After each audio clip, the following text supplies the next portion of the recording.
Hello. Good morning. It is time for international flavor. So, what do we usually say? We usually say, hello, good morning, welcome. I am Samuel Trapp. This is international flavor. You are listening to and are on Damn Radio at damnradio.com/live. And that is a good place to be. We have great music 24/7. We have shows that come up and interesting people to listen to and interact with by calling in at 573-746-8020 should they choose to take your call. And, I have some music lined up for you. We got some coming to you from here in the Ozarks. Up in Minnesota, they say when I was a kid up in Minnesota, it'd be use guys, Ewans. They didn't end their phrases properly. Their prepositional phrases. They would end up like something instead of how it was like, would you like to go and perhaps get together and ride bicycles? They'd go, you want to ride bike? You want to ride bike. And I remember when I was a kid even going, what the hell's up with these people? Why can't they speak? Why do they torture the English language so? I don't understand. Want to ride bike? Hey, you guys, you want to come with? You want to come with? Very interesting. That happened. And there's other things in Texas. When I lived in Texas, it was y'all. Y'all ain't from around here, are you? Yous guys, Ewans, y'all. What are all these strange people that we don't know anything about? But people are wonderful no matter where you live. People are fantabulous, and they can provide all kinds of stuff. Have you seen the horror story of Nepal and these flash floods? Holy smoke. What the damage of those videos are hard, very hard to watch, because there ain't a damn thing that survived underneath that. No way, no how. I watching those videos. Holy smoke! In a resort community or a vacation town, whatever it was, and they had swimming pools and people there. And oh my God, there was absolutely nowhere. They were running, but they had nowhere to run. There ain't nowhere they could have gone, and they were just devastated. Those videos are unbelievable. And Nepal is a mudslide. Okay, nothing there. And I tell you what a freaking way to go. And it doesn't matter who you are. They say there's some 300 plus and 1,500 people missing so far. And people from, they estimate some 50 to 75 Americans in that group that were probably on the trip of a lifetime, many of them. And that would have been beautiful. That's, travels like that are something that I desire. I haven't checked Nepal off on my country list of 57 countries. I need to keep on going. Hell, maybe I'll go back and redo all of the states instead. Of course, there's danger here too. I've always wondered when Yellowstone's going to blow up and destroy the whole center of the United States again. They say there's a 500-mile immediate danger when that happens, and circles are circles. When they go up, you never know where they're going, and then the aftermath of that would be worldwide catastrophic effect with I like watching, and I don't know why I like it. I like watching these what if channels. And I've downloaded them and saved them for years, and I go back and watch them again. There are ones that say what happens if I don't know, all the ice melts in the Arctic. What happens if blah blah blah? What happens if this? And I watch them all. I kind of get a little obsession going there, and I do watch those horror stories in this, but this one, they got 10 minutes of footage on Indian channels. They got it. It's over and over. They have tons of it. It's not what I meant to talk about today, but it's certainly worth mentioning and feeling for all of those people and how terrible it is for them. And I saw a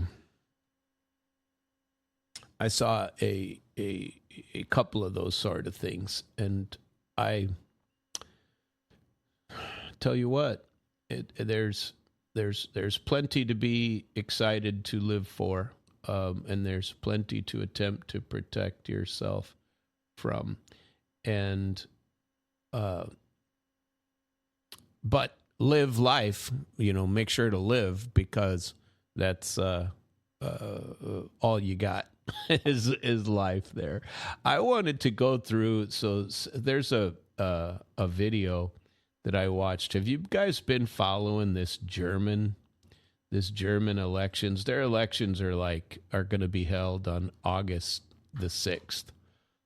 September the 6th. And these are going to be very interesting to watch, in my opinion. So the challenges going on inside of Germany. I think that when Trump ran, and there was a large change in how people started to think. We quit believe, well, not some of us never believed anyway, but people, it was finally acceptable to think the way that I think, that these people are a menace and they need to be stopped. And I think, and not stopped, they need to be checked. Checks and balances do not work if there are no checks or balances. And if the executive branch can do whatever it wants, I mean, we see that here in Missouri. You see it everywhere. If the executive is never stopped, because the judicial branch, all it worries about is itself, and it just has the slime of the deep state involved in it. You know what I mean? And they control secretly. They got their secret combinations and all that other stuff. Maybe we should read a letter I received where now I'm a member of those with the secret combinations and murderous intent. Maybe that's something we should share. I had some lunatic sent me something like, I mean, it is nuts. It is out there. And the guy's sent from God to tell me what to do, and he's a lunatic is what he is. And maybe he should rule the world, and do you remember that from what was the name of that show?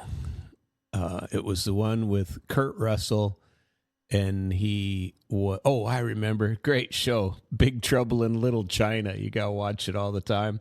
And this guy who's been around for a couple thousand years trying to find a girl with green eyes, and Kurt Russell's going, come on. He goes, you can't find a woman in 2,000 years? He goes, come on, whatever his name was.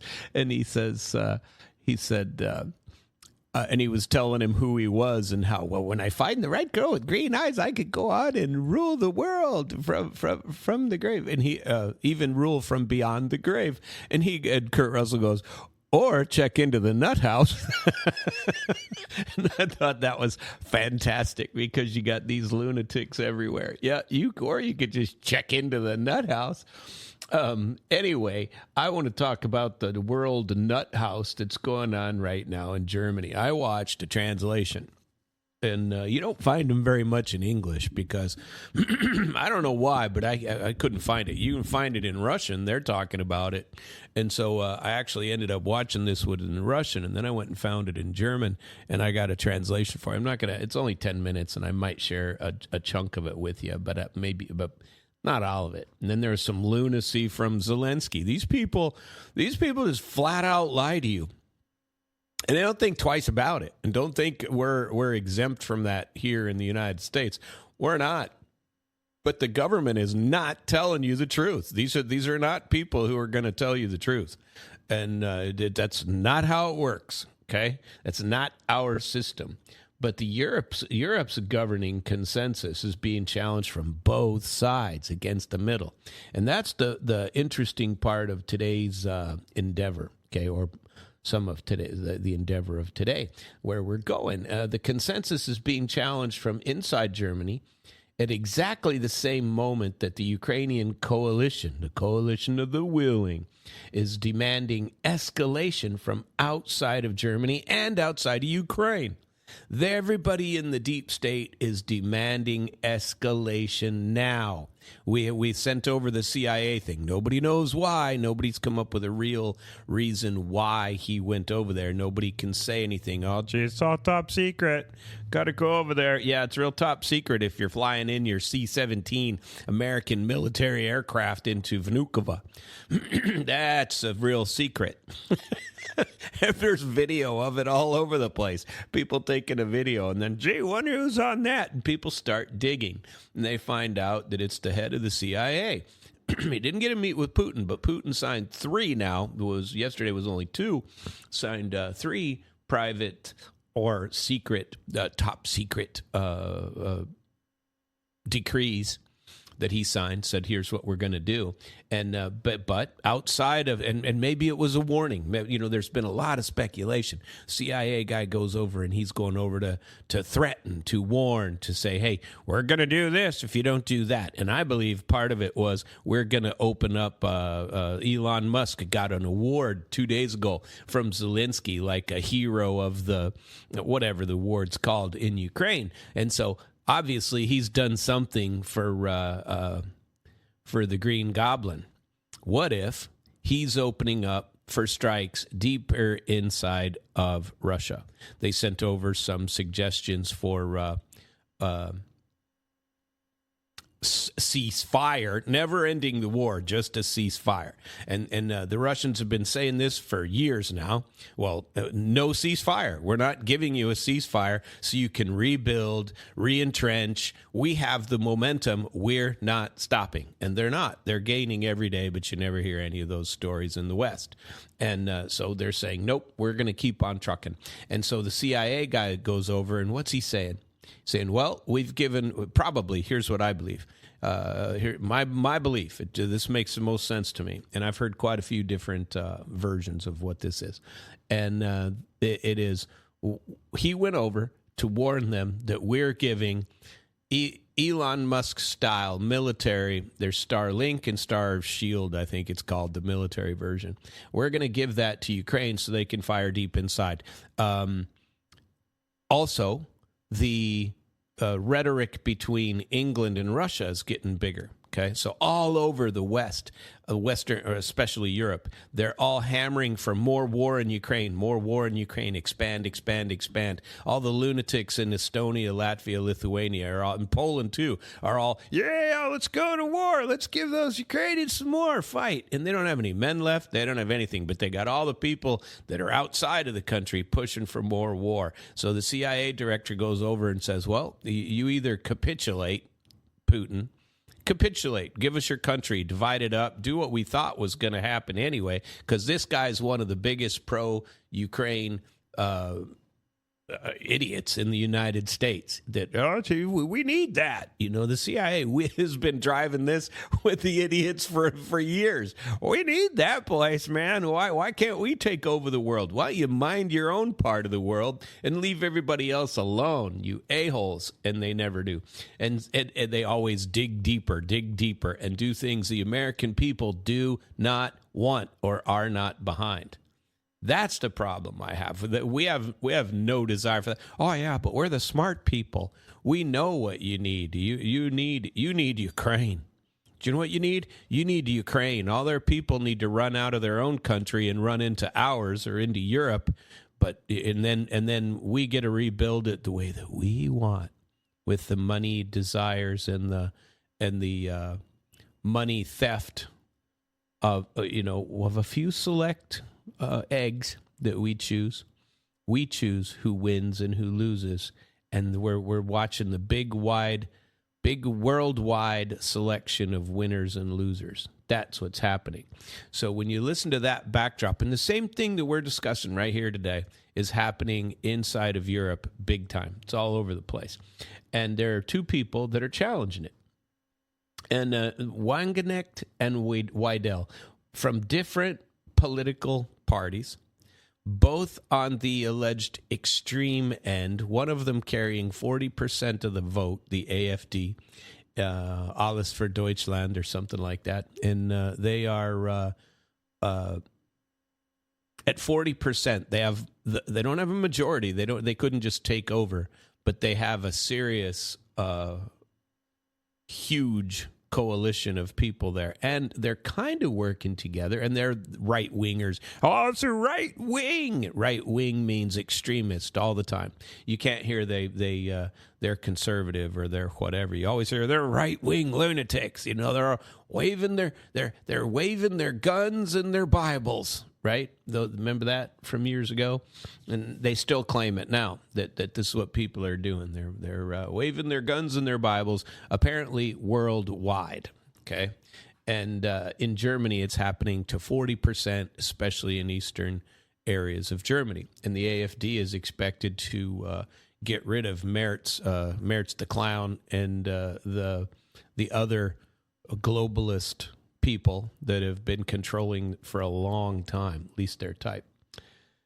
And the governing consensus, if they want to call it that, means deep state, entrenched bureaucracy type of people that have been the norm for the last 40, 50 years.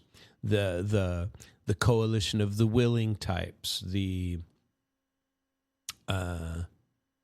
what do you call it? Do as I say, not as I do types that create the rules-based order that they don't follow themselves. They create the rules. Those rules are for other people. Those rules are only for those that I decide need to follow them. And those that I wish to target, I will take out so that everybody else knows that you don't screw with us. Sound familiar? Sound like some of the things we fight at Civic Outlaws and Molag? And it's a hard fight. It's a tough fight, and it's worldwide. It's not just us. It's government of all stripes, okay? And exactly at the same moment where consensus, this coalition of the willing crap, is being challenged from inside of Germany and many other countries that are up for elections this year, at exactly the moment that the Ukraine is demanding escalation, and not Ukraine itself, but all of the globalist Europe, England. For sure. England, their new head, went over and go, oh, yeah, we're going to give them everything. England has 70,000 soldiers. What are they going to do? They're a gnat on the rear end of the Russian bear. And Russia, why would Russia be afraid of England except for the nukes that they carry? But Russia has them too. There's a story went out yesterday of Russia's new stealth bombers that are going out, and they're carrying nukes. But Wagenknecht and Weidel inside of Germany are attacking the middle, the deep state, from different political traditions. Kiev, on August 24, gathered to display the consensus in concentrated form. Putin and Nebenzia answered from the Russian side, and Sviatogorsk in there, they have a Lavra, is a dark human story underneath that. I'm going to try to share that with you as we go through. A Lavra is a kind of a monastery viewing area or a very religious, very sacred part of a church in the Pravoslavyansky Eastern Orthodox, sort of Russian Orthodox kind of church. So let's see. Sahra Wagenknecht is with a party called Bündnis Sahra Wagenknecht. So hers is BSW. And they are basically socialists. They only carry 4 or 5% of the vote. But every time that she speaks, she's very well spoken. I disagree with her politically for the most part, except on the globalist area. I definitely like her attacks on the globalism, the attacks on the globalist type of elite style. Let's destroy Ukraine and make Germany pay for it, along with every other country. She had an interesting appearance the other day that was only 8 or 10 minutes. And then that's Sahra Wagenknecht, and she's from the party BSW, and it's quite a movement over there. So Wagenknecht comes from the German left, and Alice Weidel leads in the AfD. And they disagree on plenty domestically, but substantially they overlap a lot on their attacks on German foreign policy, economic harm to themselves through giving all their money to Ukraine and funding war against the bear, political establishment in the deep state, and the treatment of dissent. You know, they take people out, just like they do in the United States. People are removed for disagreement. People are removed so that the questions that they're asking don't come to light. So there was a big interview with Weidel the other day, and then there's a summer interview, it's called, in Vienna. And so there's those two parts, and there are two rebellions going on inside of Germany, not one. And so it isn't that AfD only is on the rise. It's that something broad, very, very broad, is happening in Germany, kind of like it is in the United States. But the two very different opposition movements are telling Germans the country's political establishment needs to be stopped because they have stopped. The political establishment no longer represents the ordinary German. They don't represent them at all. They're working only for the globalist elites, and the man behind the curtain no longer needs the curtain. He can just do whatever the hell he wants, and nobody will stop him because nobody stands up. They can't afford to stand up because they'll be crushed like a bug, because the power of the state is with the rest, is with these people that control it and have for generations. And it's coming from both sides in Germany. And tell you what, let's talk about Sahra Wagenknecht. And here's her speech. She gave a speech, 7 points in this speech, basically. And there's more, but the 7 important ones are as follows. First, see if this rings a bell with you in the United States, because this is what's going on in Germany. Germany has subordinated its own interests to the increasingly militarized foreign policy globalists. Her argument is that German leaders endlessly drone on and on and on about responsibilities to Ukraine, to NATO, and to the Western globalist elites, while German ordinary workers, pensioners, businesses, and communities absorb the economic consequences of the foolish policies that they enact.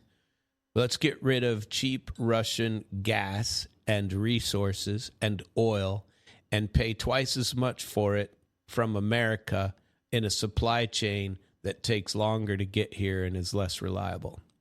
Let's make sure that everybody thinks it's a small group of porn stars or weekend divers from Ukraine that took out Nord Stream and Nord Stream 2. Yeah, let's believe that, shall we? And so they pump these narratives, and you must believe the narrative. You are the problem if you don't believe the bullshit the state is pumping. And so you're the problem. The problem isn't the state. We're just doing our jobs. Yeah, you put us in power. We didn't put you in power. You seized power through twisted ways. There's all this Trump stuff about the election. There's more problem about that than anything else. You know, that battle has been going on in my entire lifetime. The stuff about mail-in ballots and all of the ways that the globalist elites pick and choose winners by shadowy concepts where they don't have to show ID. That's that you don't have to show a valid ID. So they want all of these valid IDs that you have to have. You got to have your real ID or you can't get on a plane. You can't travel because they don't control you. However, you don't have to show it at the polling booth because poor black people in the inner cities can't afford those sorts of things. They can't afford to go get a real ID, and we can't verify who they are. So you don't have to show ID to vote. And they'll fight you with millions and millions of dollars all the way to the United States of Supreme Court because of that ridiculous comment and concept. But nobody ever questions the very base nature of it all. Nobody talks about that, and nobody fights that. So Germany is saying very similar things. All the stupid stuff, the people are rising up against stupidity, like MAGA started to do, and now MAGA is just as globalist, or at least Trump is just as globalist as all the rest.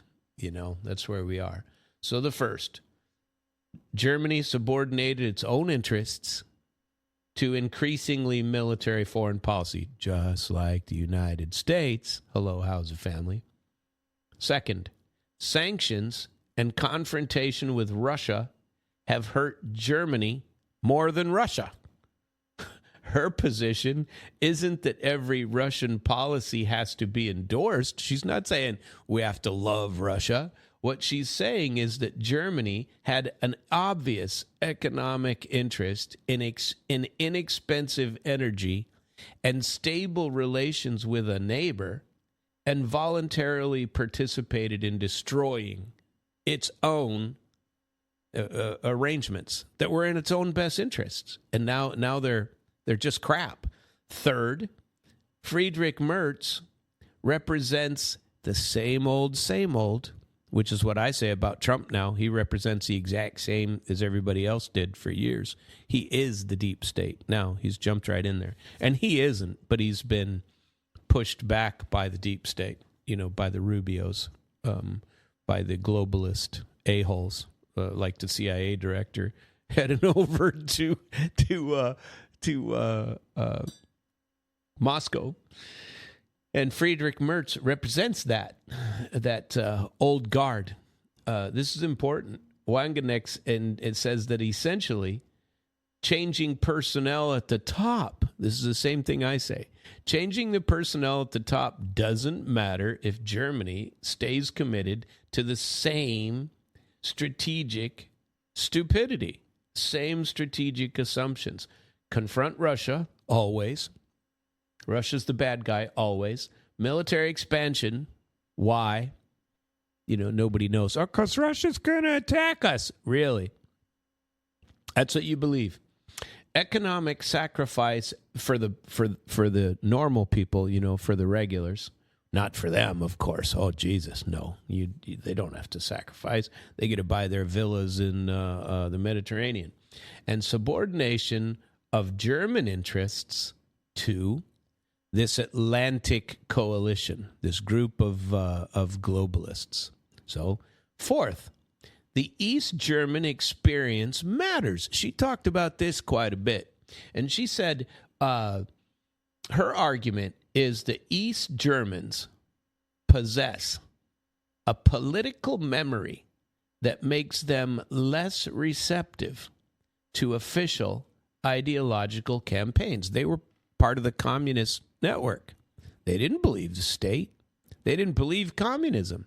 They experienced that political system that insisted that its approved narrative was unquestionable. I mean, that these narratives, reality is what the party tells you it is. Not reality is reality. You look out the window and see a blue sky, and the party's telling you the sky is really green. By God, you better support the toe of the line. You better go out and claim that state interpretation of blue is the right interpretation, and you better believe it. And, they experienced that, these Eastern Germans. And many react badly, right, even now, when a modern-day institution is once again telling them what opinions they may have and what opinions they aren't allowed to retain, that they can't keep, what narratives they must believe and ones that don't. And plus, we shouldn't simplify that into saying that East Germans love Russians. And I'm not saying that. It's not, they don't love them. They don't hate them. I'll tell you that. Her point is more subtle. East Germans distrust compulsory political conformity. They don't want to be told what to think and what to believe, just like somebody from the Lake of the Ozarks doesn't want to be told what they must believe. I can see what I believe. I can research it myself. Jesus, in today's world, it's easy to get out and do your own research. You can do it all on your own, right? Fifth, peace is not cowardice. This was an important part of it. She attacks this emerging assumption that anyone advocating negotiation with Moscow is some kind of a puppet. Anybody that listens and says, look, they've been saying this forever. They've been saying forever that we aren't going to agree to just another ceasefire. We aren't going to agree to a Minsk 1, a Minsk 2, or even a Budapest Accord. We're not going to agree to it. We aren't going to agree to the UN, for God's sake, because the UN doesn't do anything. They're tilted way to the Western view, and they're controlled by the Western view, and that's what happens, But Wagenknecht says that peace is not cowardice. So, sixth, dissent, just normal dissent, disagreement, is treated as illegitimate rather than answered. They're trying to cancel AfD in Germany right now, just like they did to Le Pen in France, just like they're trying to do to Weidel, or however you pronounce her name, Weidel, in AfD right now.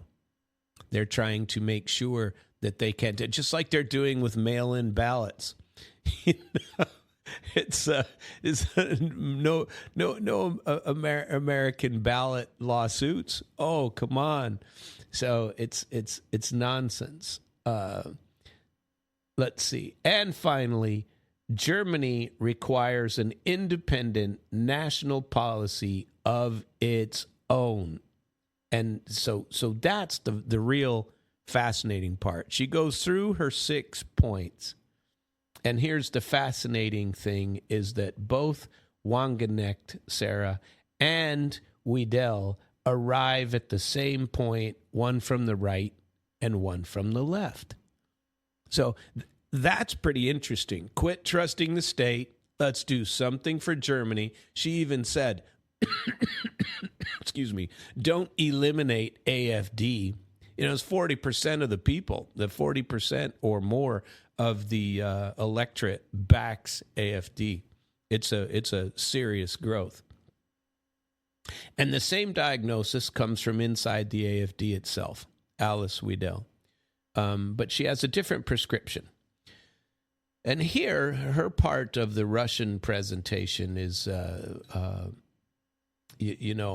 a lot of commentary that can't be confused with her own statements. But Weidel's argument is more economically libertarian and nationalist than Wagenknecht's. She argues that German industrial policy is destroying German industry.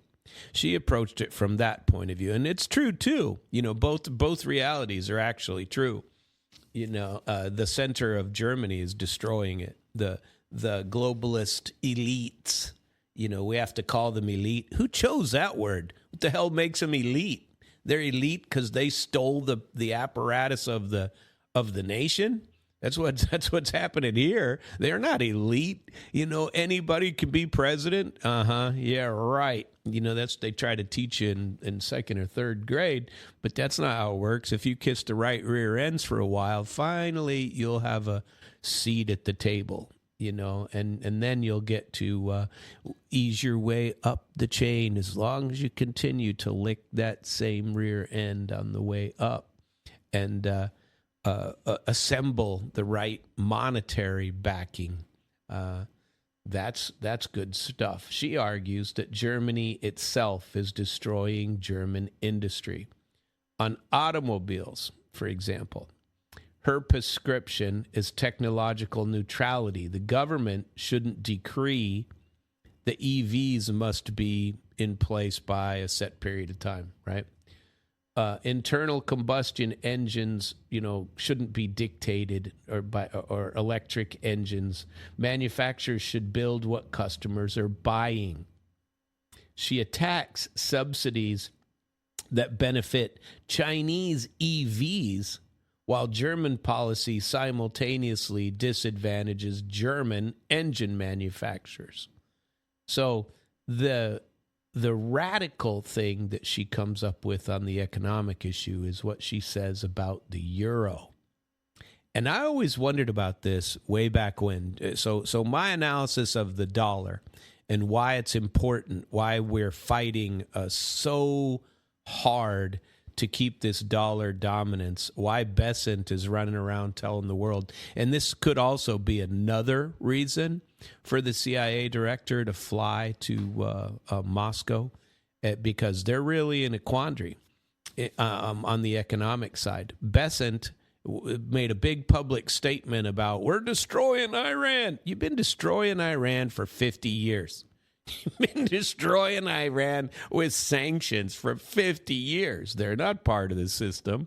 Their money's been locked up tight for years. You stole all their money ages ago and subjected them to sanctions, and they haven't listened for 50 years. You think they don't know hardship? And now they're a member of BRICS, and the money is flowing through BRICS, through something outside of SWIFT. Russia, who has their own payment structure and will accept, whatever currency the country with the settlement is providing. They take virtually 96% of trade between Russia and China is now done in the currency of either the ruble or the yuan.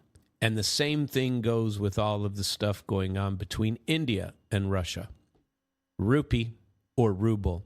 Same thing goes on, and I forget the name of the currency in Iran. We should probably find out because I forgot. And that's not right that I don't remember that. They have two currencies in Iran. The rial, I knew that. Yep, the rial. and the Toman, which is an unofficial everyday used by locals. So they have two different ones. And so their banknote, and I have some Iranian banknotes in that I picked up in Qatar when I was there. And a rial is worth today, it doesn't trade. It's not, you can't find it. Let's see if I can find out what it is to the Russian ruble. One Iranian rial equals, oh my God, 4 zeros, 0.63. And, that's because they're trade, but at least they get to trade.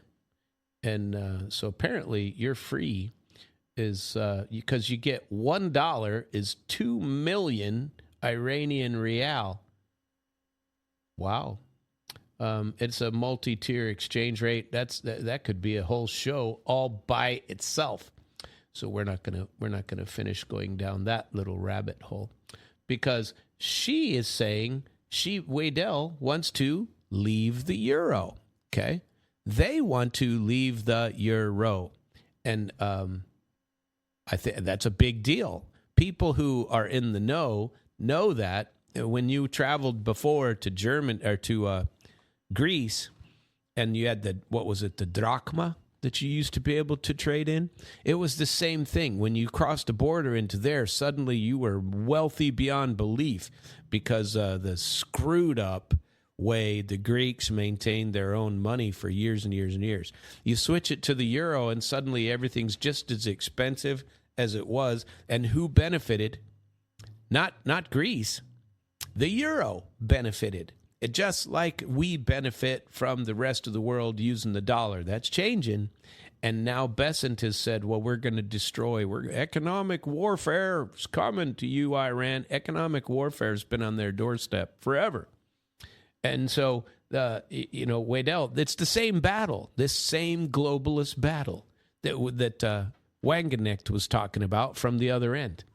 And she says that the euro combines incompatible economic areas.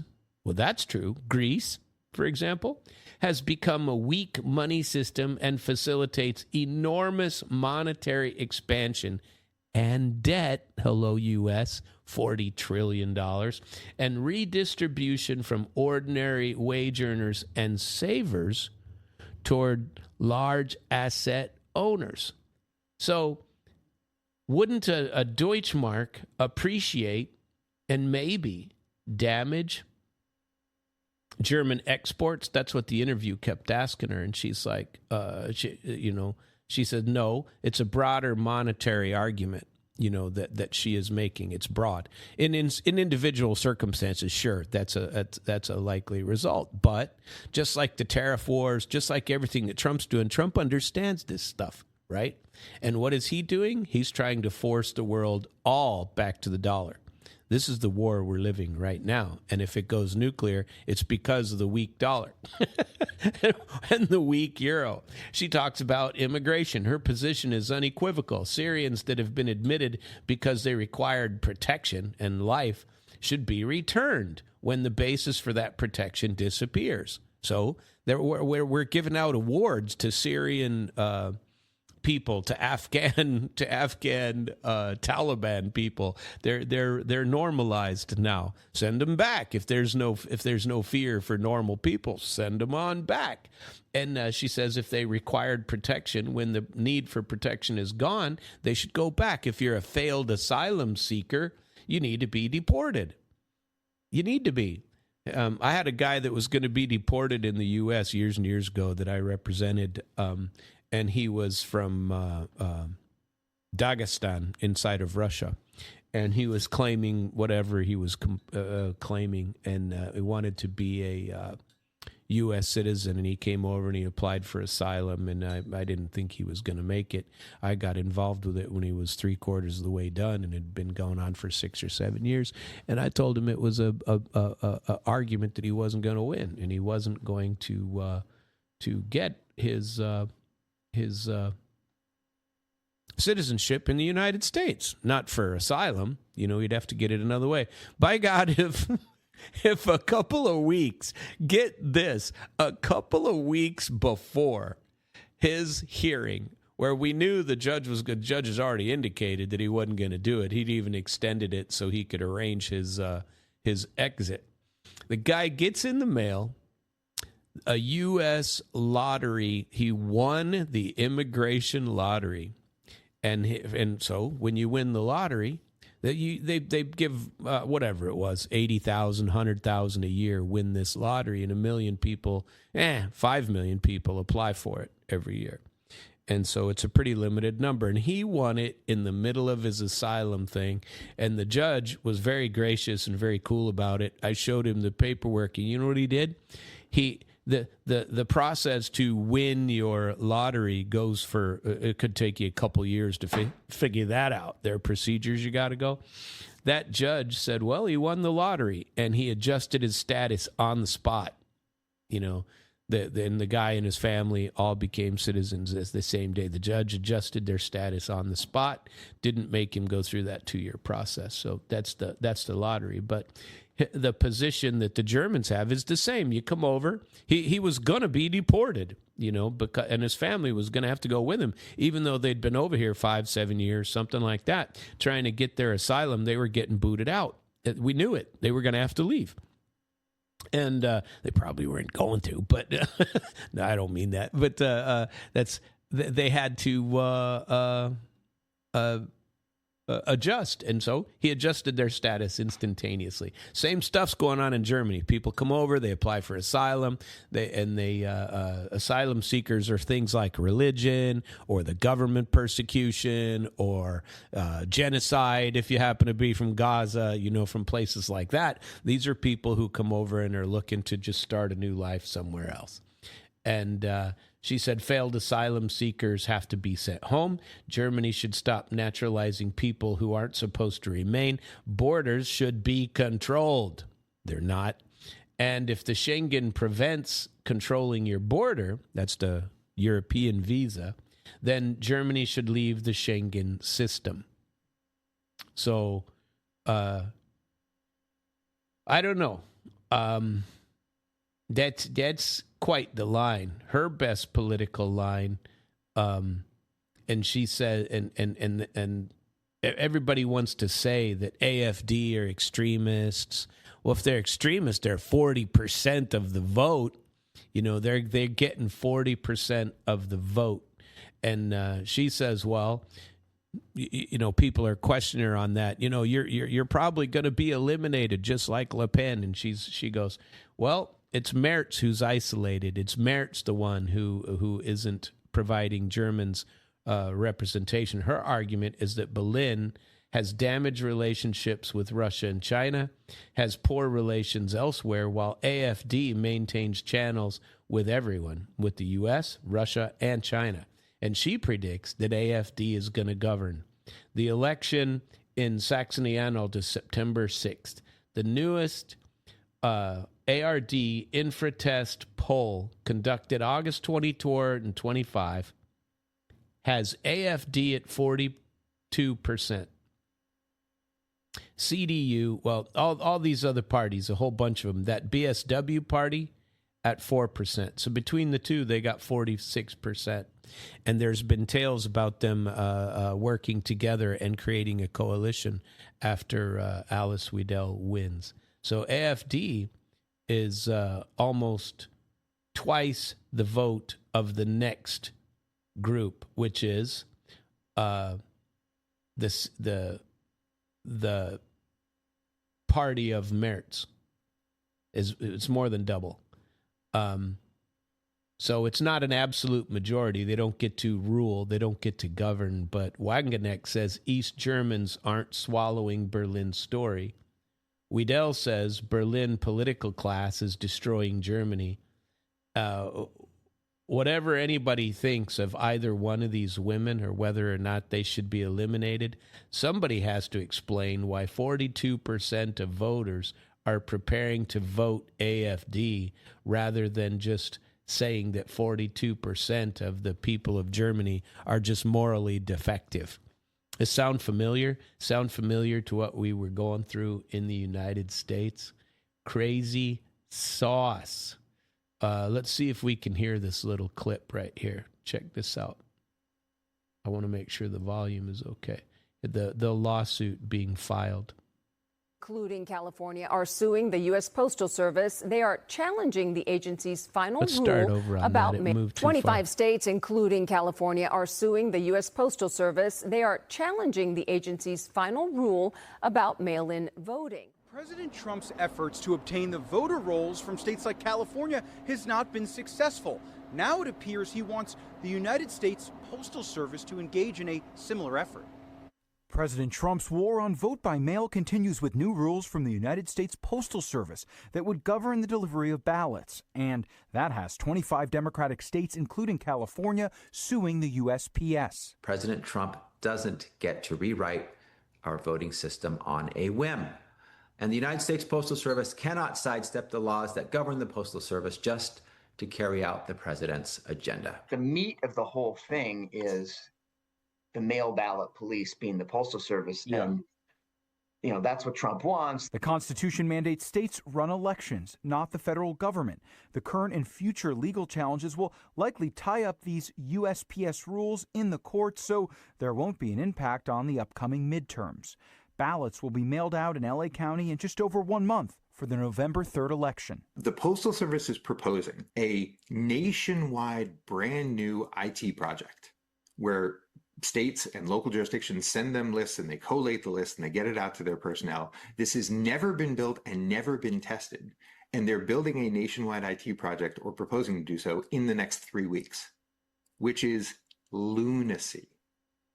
And all the lawsuits aside, election officials have said that it would be impossible to make all of these changes in such a short time frame. Some ballots will be mailed out to members of the military as early as next week.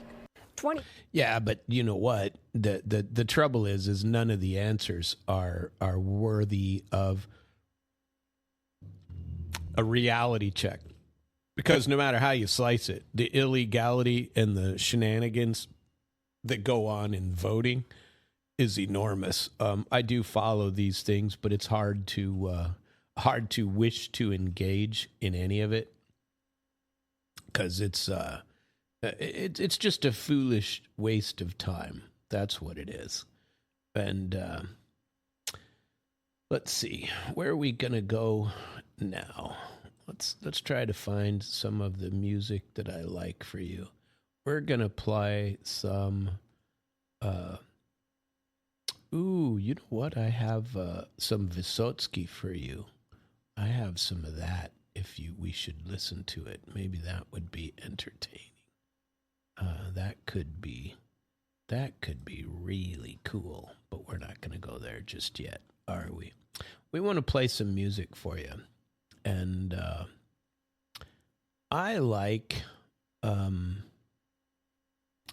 a guy by the name of Armin van Buuren. Do you know who that is? We're not sure, but he does something people refer to as deep trance. And I like listening to it when I bicycle. I like it's pretty cool music. It can be pretty intense. But if you haven't seen it, imagine one of the largest arenas you can imagine, packed to the rafters with people, or better yet, an open area amphitheater with stretching out people with no limit to the number of people, and you'll see what goes on when they come to some of these arenas and what they do. It's crazy. There's he filled in Tashkent. He filled this arena. It was unbelievable in there. It was crazy. And on the floor of that, everybody's doing the same thing. Everybody's got their phone in the air recording this moment.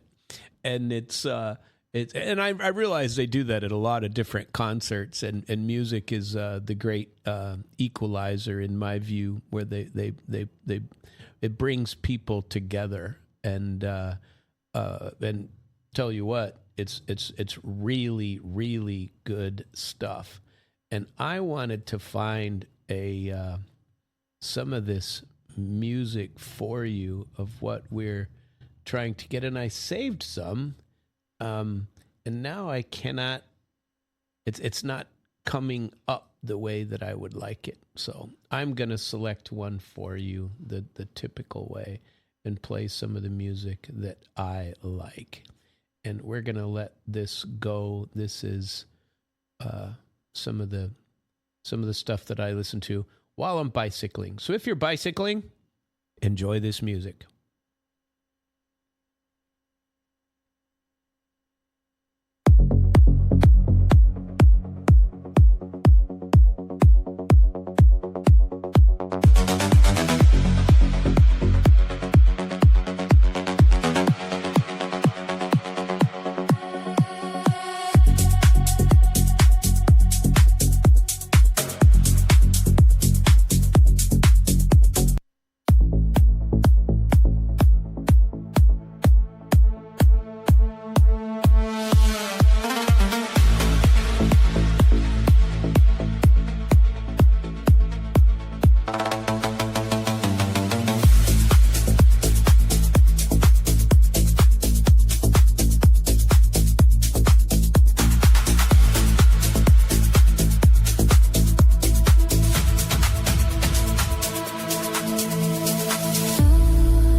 Another reason I like that type of music is because it goes on for hours. You can bicycle for your entire 35-mile route, and then same thing. Good stuff. Keeps you motivated to finish your ride, and so you need to do that. I encourage you to use that for your exercise. I want to go from Berlin to where?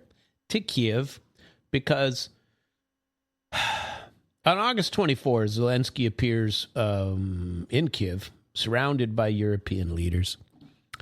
It's almost the photographic negative of Wagenknecht and Weidel that we were talking about, where now these are the globalist elites. So the gathering of the coalition getting together and pumping war to the rest of the world is promising what? More military packages. It's the package. Here's more sanctions against Russia and Iran and China. And we have to give more military support to those fighting the evildoers of the world on our behalf. They don't even make any bones about it anymore. More energy assistance because all their own energy is blown up. You know, they're destroying their own country.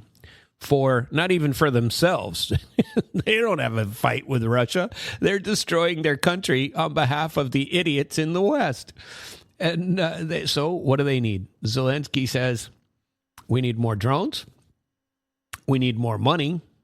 He just gets another $6.1 billion, and Antonio Costa gives $19 billion in European support commitments. But the most important is what the discussion about taking the war to Russia. We have to take and all these people have bought into it. It's nuts. So the argument is explicit. Ukraine needs the ability to strike Russian territory at ranges from 300 to 3,000 kilometers. And Zelensky says Ukraine has the capacity, but it needs more money. What he really needs is Elon Musk, who got the award. I wonder if he already has Elon Musk now and the Starshield intelligence potential from the United States. But they need considerably more money. They can't pay this year's salaries. He said it was like $36 billion that he needs to finish out this year. And he's not even to next year yet. You know, this is important because this is a strategy. It's the Ukrainian president explaining his strategy. He says Russia can generate considerably more long-range attack capacity, so Ukraine needs hundreds more long-range drones. The conflict has to be felt inside of Russia, and this pressure is supposed to force Moscow to negotiate, right? And here's what Putin says. Putin answers. And Putin says Kiev and its Western supporters, remember me telling you about this a couple of weeks ago, a week and a half ago? They started a 40-day campaign, like 50 days ago now, that's designed to damage Russian economic sector and logistics through missiles, UAVs. And he says that deadline expired on August the 5th and didn't produce any of the strategic results Kyiv expected. Remember, they destroyed all the shipping in the Azov Sea, blew up oil refineries all over Russia. And his explanation for the campaign is that Russia is really bombing the snot out of Ukraine. They're losing. And he says it's a mirror and it's a retaliation and militarily necessary. So Russian strikes, Putin says, are targeting logistics, ammunition deliveries, troop rotations, and the Ukrainian defense industrial complex. And then he gives the statement. He says, well, Kiev is the one that opened Pandora's box, not us. She said, you can strike our civilian industry and logistics with your, fake but declared purpose of damaging our economy. And so Russia will strike Ukrainian industries and logistics that are most important to Kiev and do the same. And we can do it longer. We can do it more powerfully. And we're not going to stop. And he specifically includes agriculture and port infrastructure because agriculture exports provide revenue to Russia. Remember, this is exactly why they say we have to damage Russia. We have to defeat their ability to fund the war, and we do that by attacking their oil refineries. Well, Russia's saying the exact same thing. Ukraine doesn't have any industrial capacity. It's gone. It's been destroyed. Remember my segment about Zaporizhzhstal a couple of weeks ago about how that was the last steel plant and it's gone now. There's zero exports, nothing, and the grain is crawling. There's nothing that is being exported, and that's because of what Zelensky and company and the West did to Russian grain export capacity in the Azov Sea at the beginning of this 40-day BS claim that we're going to bring them to the ground by striking deep inside of Russia. Well, two can play that game, and so that's what Putin is saying. And so what did Zelensky say about the Black Sea after that? Zelensky says there isn't a total blockade. He's basically taunting and going, you haven't gotten all of our capacity down there. It's only a tenth of what it was, but we're still getting through this blockade, 3 or 4 ships a day are leaving Odessa. Used to be 40.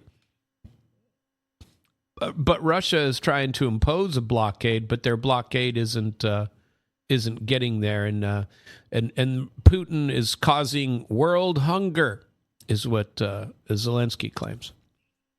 So Putin says, he answers this world hunger accusation by saying that Russian agricultural export capacity can compensate, and there's 60 million tons of export potential, and there shouldn't be a grain shortage of any kind because we can fill it. You're the ones who brought this on yourself, and you can't fill it any longer, so we'll fill it. So both arguments are correct, actually. And, we're just saying that those are the two competing arguments. Kiev is getting through 4 ships a day instead of 40, and Russia's going, yeah, well, if you hadn't damaged ours, we'd still be providing Turkey and everybody else with the massive amounts of grain. There really is going to be a grain shortage because of what's going on over there.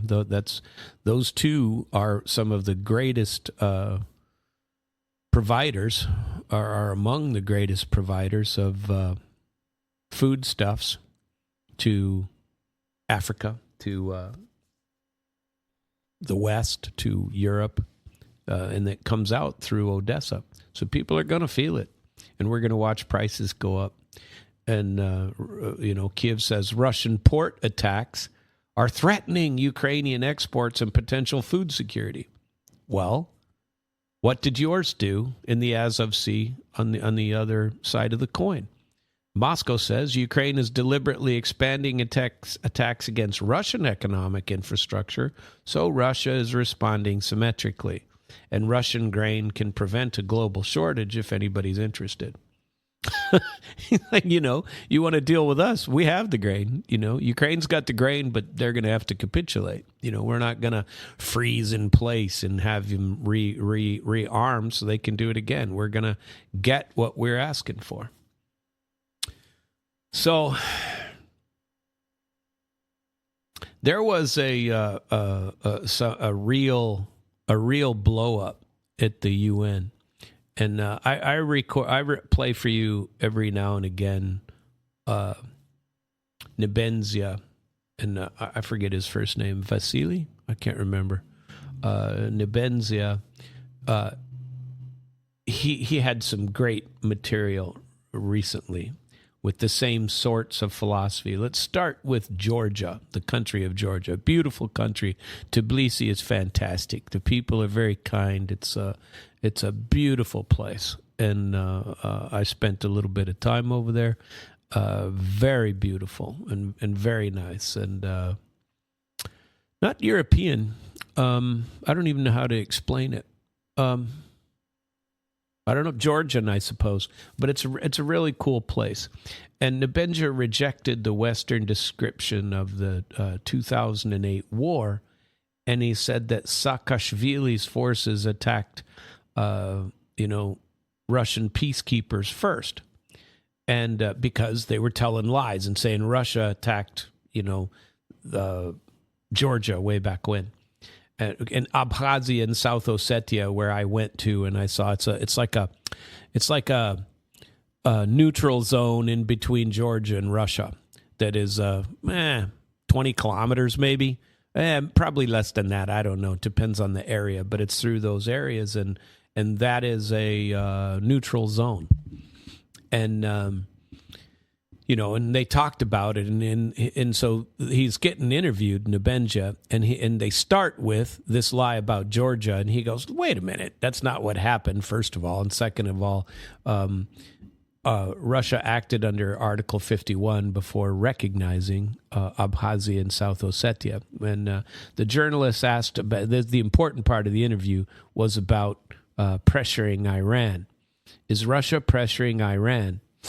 And basically, he said the same thing that Lavrov says, the same thing that Putin says, the same thing that Peskov says.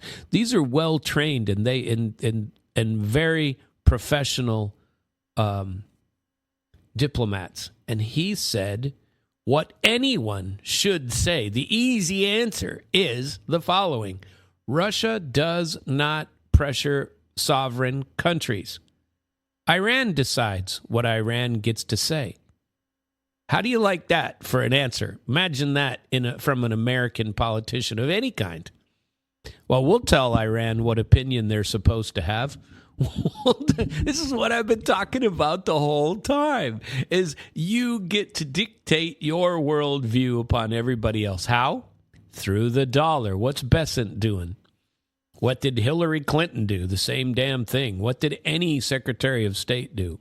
They all say the same thing. What did any president do? We're going to destroy you economically, Iran. We've been doing it for 50 years.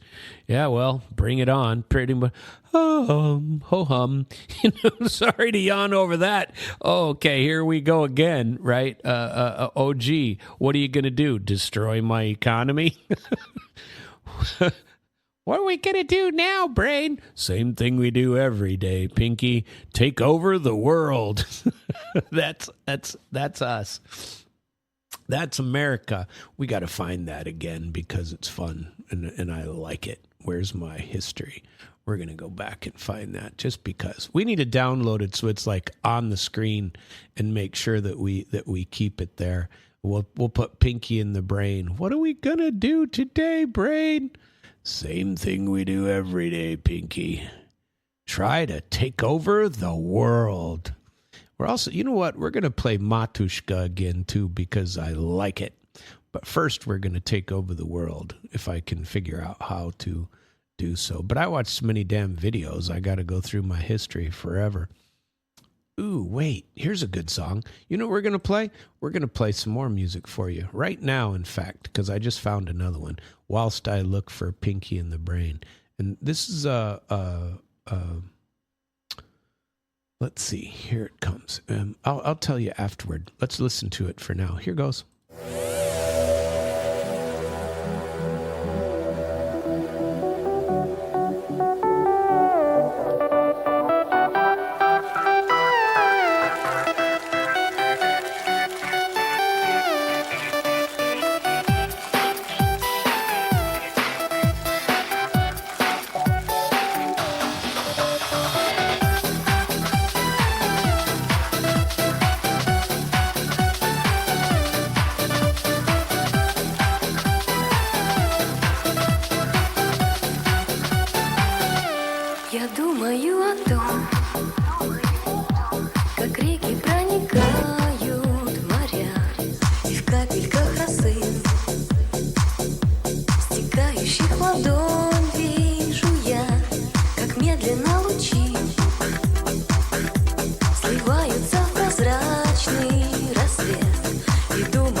Я почувствую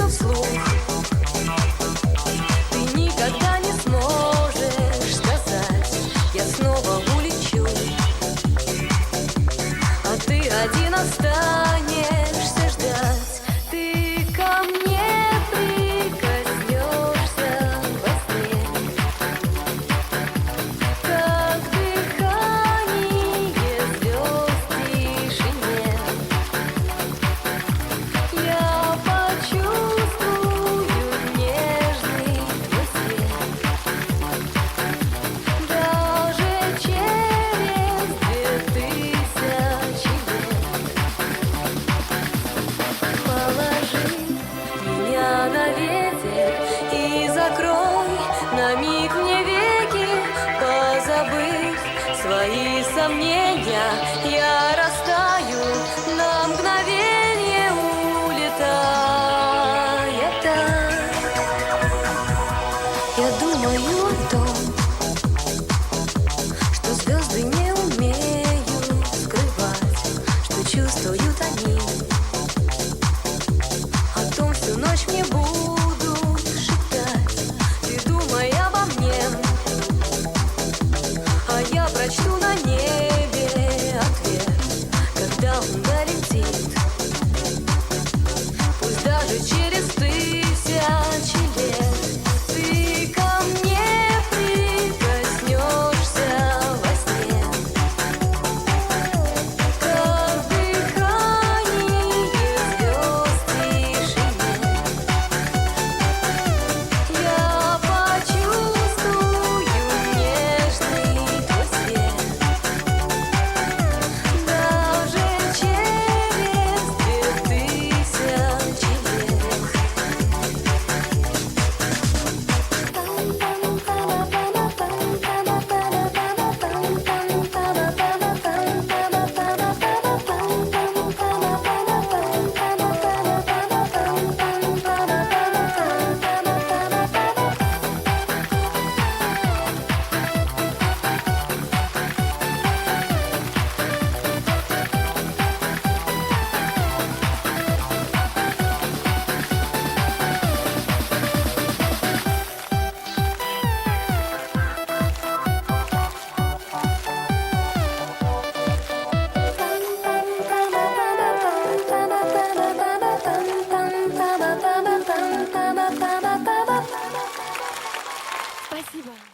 Spasiba, she says.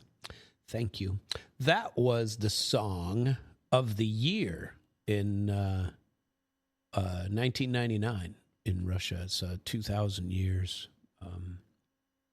is the name of the song. Ooh, look at that. Kukushka came up right after that. And there's a cover mix of Kukushka. Maybe we should listen to that too. Nah, we're not about music. We're about discussion of this South Ossetia, and said Russia doesn't pressure sovereign countries. We don't tell Iran what to do. He then flips and tells what's for real. He says Washington said American actions were reckless and unprovoked with Israel, and arguing that Iran wasn't the party that abandoned previous understandings. And then Trump threatens another campaign, this time with this is the funny part about what he says about Besant. It's comical. Quite comical. He says Trump is threatening another campaign to isolate Iran economically. What do you call it? He laughed at it. It was pretty funny. He's being interviewed. So, well, gee, what about isolating Iran economically? And Nebenzia's laughing at it. He goes, listen, Russia and Iran have experienced so many sanctions and threats of economic isolation that we don't pay much attention to it anymore. He said, don't you worry about Russian economy. And, it's... He said, don't worry about Russia's economy, and you probably shouldn't worry about Iran's either. That's what he says. And so one of my favorite is there was a Ukrainian journalist in this press conference that asked Nebenzia about the Russian mass mobilization and Russians that are running away into Georgia. And Nebenzia says, you seem to know more about what will happen after Russian elections than I do, and you know better than anyone what mobilization looks like in Ukraine. That's his answer. That's a fantastic answer.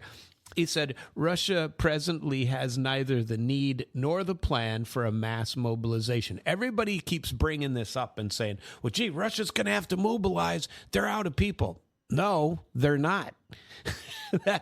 And so he goes, well, you apparently know more about it than I do, basically. And Nebenzia is one of the best guys for content that you can find. When he speaks at the UN, he's always slamming the lies that get told up there. And it's like a daily thing because they're always lying. The truth is never told on the floor of the UN. They don't, except by Nebenzia and a couple other people, but the West sure as hell isn't. They're selling narratives. And Nebenzia gets up there and destroys the narratives. That's why I like him. That's why I like to listen to him. And so the next one is this forced mobilization. You know, there's a natural sort of deal. You know, these forced mobilization videos are everywhere. And the latest being that Swedish guy who, was out there doing a video on the streets in Kiev, and suddenly there's a guy getting a crap beat out of him and dragged into a van right behind him on his video. And so the Swedish are sitting there going, "Oh my God, look at this poor guy. This is mobilization Ukrainian style. There's 3 dudes beating him, kicking him, dragging him into a bus with several people standing there videoing it. These people don't want to fight.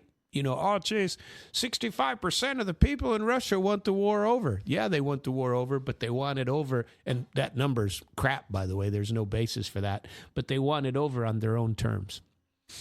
So finally, they asked Nebenzia about Trump and Hormuz and the statement that America's taken over the Strait of Hormuz. Nebenzia, again, he kind of used a little bit of humor, and he says Trump's territorial claims and notes. Trump has his own territorial claims. He makes the world map, whatever he wants it to be on a particular day. And he goes, well, what happened in the Danish mission, in that place they call Greenland? What happened about that? And he said, how exactly would claiming Hormuz as American territory comply with international law? And then this is one of the best quotes of the day. He says, well, President Trump is the master of his own words. He said President Trump can speak for himself. He can tell you himself how taking the Strait of Hormuz complies with international law. It doesn't. By the way, yesterday there was a statement that Oman and Iran have finalized a deal, and that as soon as the deal is officially accepted by the leaders of the two countries, Iran says they're going to go and demine the Strait of Hormuz and take out all the mines they put in. Well, Trump's already claiming that he demined it. Nobody knows for sure what the result is, but apparently there's going to be something, and he said there's going to be a payment mechanism for people to get through, and once it's accepted, that's where we're going. So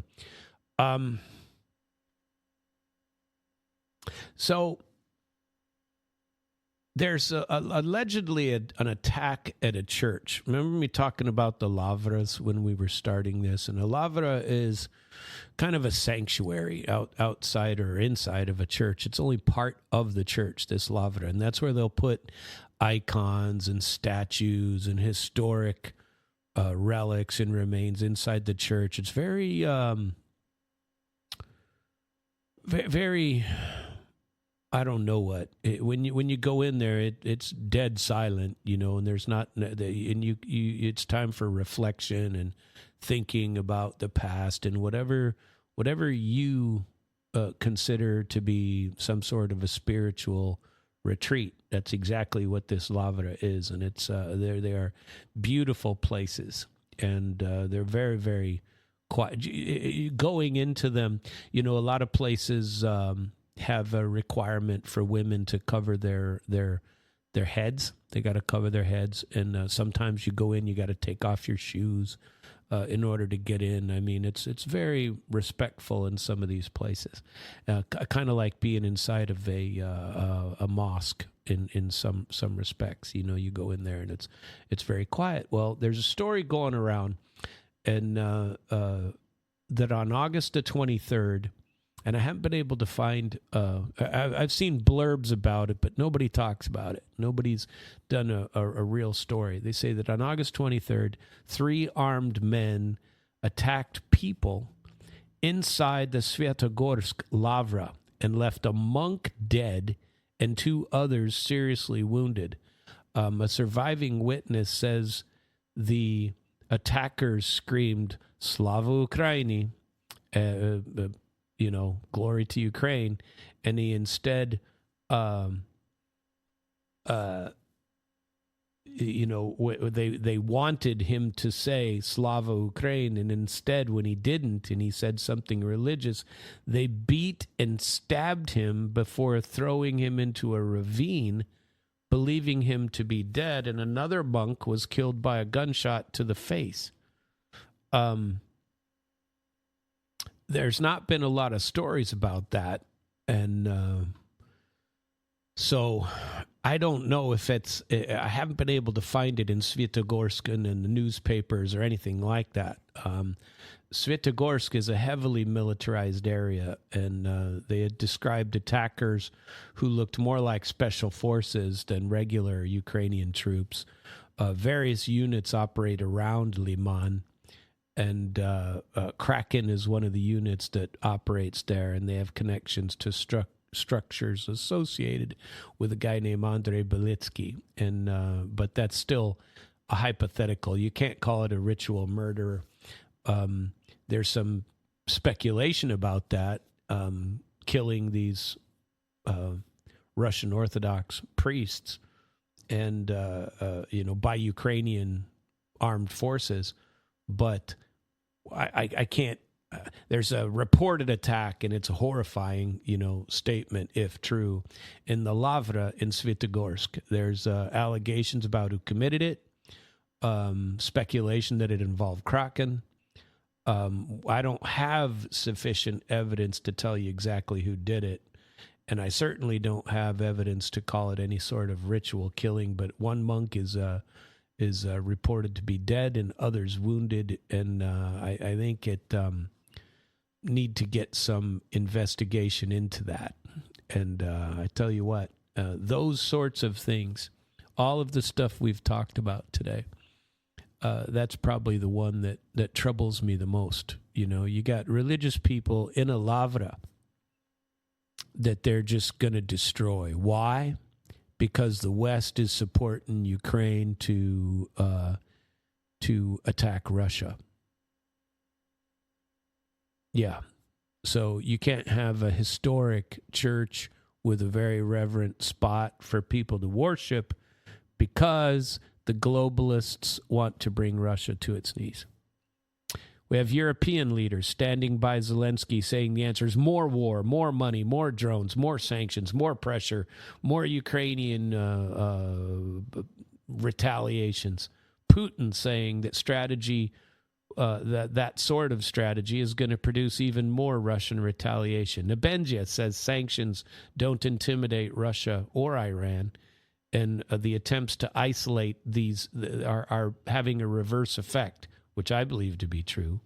Inside of Germany, people from opposite ends of the political spectrum are asking a devastatingly simple question, one that Americans have been asking since Trump started his MAGA journey.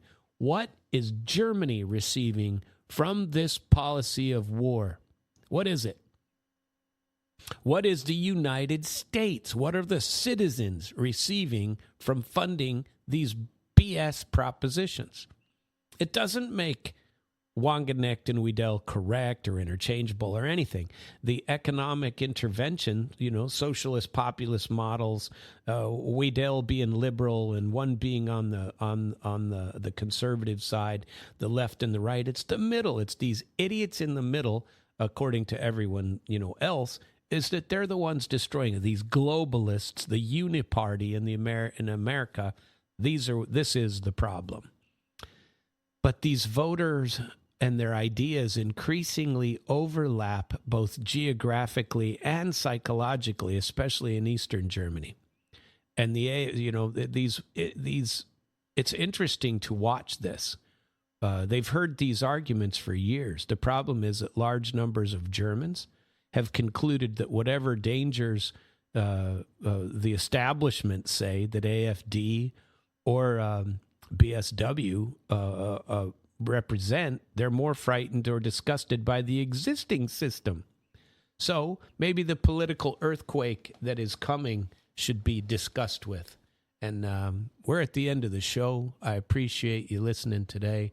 Join us each week, Monday through Thursday, 7:30 to 9. Have a very great Mid-Missouri day.